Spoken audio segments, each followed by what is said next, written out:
I am in focus. Hair is zhuzh. Okay. Look, planning and running a workshop can be super overwhelming. There's a lot to plan ahead, there's a lot to do, and likely there's a lot at stake. Now, before you freak out, more than you probably should, I'm gonna share with you some of my favorite tools that are gonna help take the pressure off a little bit. Let's go.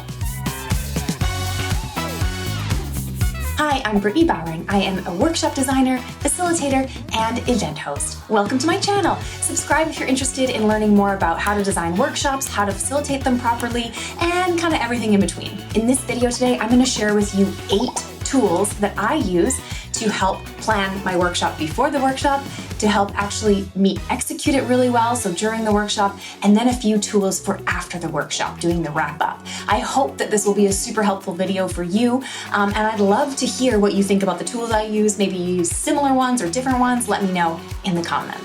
And did I say subscribe? Please subscribe to my channel and like this video if you find it helpful. Did I say subscribe? Please subscribe. Okay, so first things first, let's talk about the tools that I use while I'm planning the workshop. So before I'm actually in the workshop room with my team. The first one, and this tool is so critical, every time I introduce this tool to somebody who's ever planned a workshop or an event, they're like, oh my God, this is a game changer. Instead of using Excel sheets to plan your agenda, you're gonna use Session Lab. Session Lab is so awesome. It basically is designed for events where there might be kind of like multiple groups, different activities going on. You can even have multiple tracks, but what I love about it, which is such a simple little feature, is the timing feature. So you're able to say like, I wanna have lunch at 12, and then you can kind of like shift blocks around and it updates all the times for you, and it doesn't allow you to kind of like spill over and all of a sudden you're like, my event is way too long or way too short or whatever.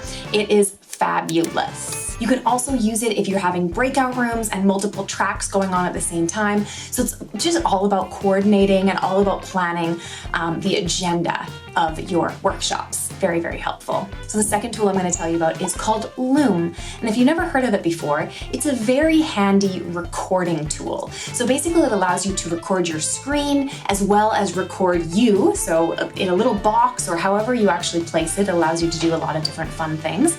But I love to use this because when I'm onboarding a team, sometimes it's, I'm not able to actually get everybody in the room together or get everybody on a call to onboard them for the workshop. So what I like to do is send a little video, giving them some, things to review, making sure that we're all on the same page, what the agenda is, giving them an overview of the challenge. Loom is so great if you just want to share some information and also you want to kind of talk through it as you share it. So really good, and people love this in workshops where there's like a little bit of build-up. You get to kind of present yourself before the actual workshop too. So Loom is really cool for all things where you want to kind of record yourself and use your screen, obviously. The third tool that I use when I'm preparing for a workshop is Notion. And Notion you might know as a very simple kind of, well, some people say it's not so simple, but it is a tool that is used for notes and organization and planning. And what I like to do is kind of collect my ideas, my inspiration on one board.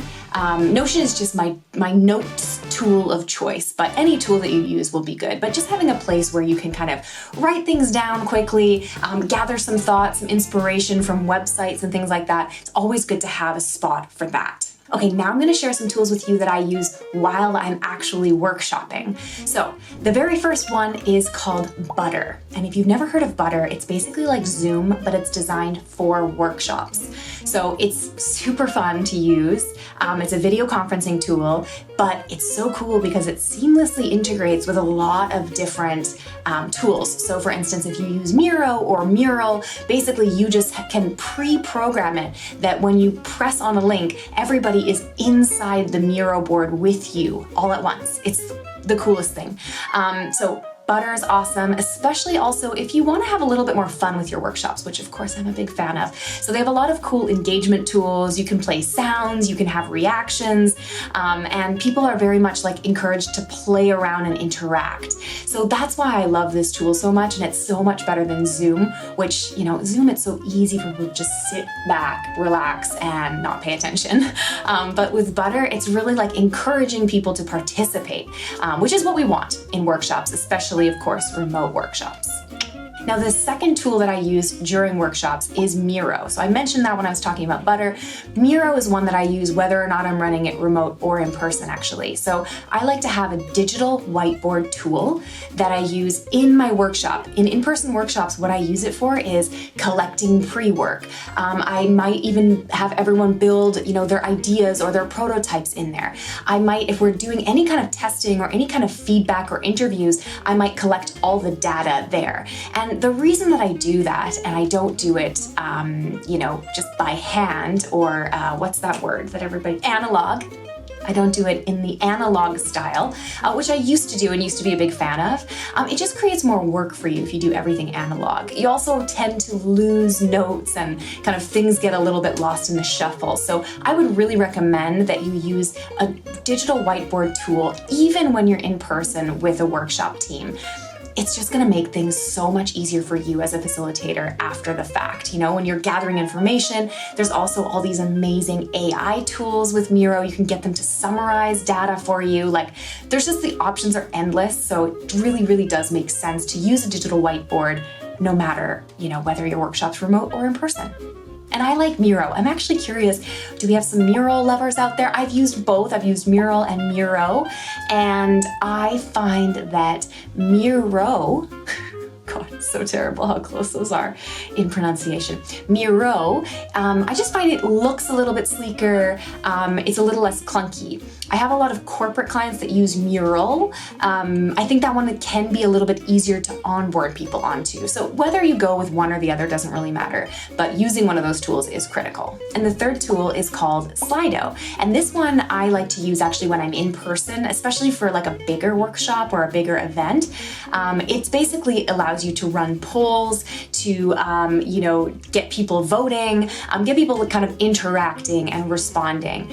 It's basically, that classic thing where people have their phone and they scan the QR code and then they have the questions come up. So if you're looking for feedback, if you want to poll the audience, if you want to ask them a question, whatever, this is a really great tool to use. Remotely, if you're using If you are using Butter and you're remote, obviously, you won't need to use Slido because they have all these really cool features for polling, for asking questions, for getting feedback. So actually this tool Slido is much better if you're just in person with the team. Okay, and a few tools for you to use after your workshop. So post-workshop tools. The first tool is Typeform, and I actually use Typeform before my workshops and after, but it's one of the best feedback tools that I've come across. It allows you to use your brand colors, you can add imagery, and just add a little bit of fun to the questions that you want to ask your audience.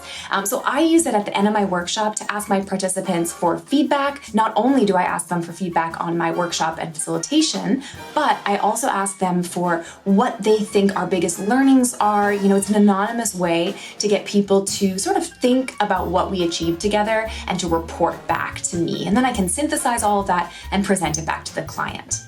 I also use Typeform at the beginning of the workshop, very often to gather people's expectations, find out some, key information about the challenge, anything like that where I want to get something from participants before the workshop. I definitely use Typeform, and it's perfect.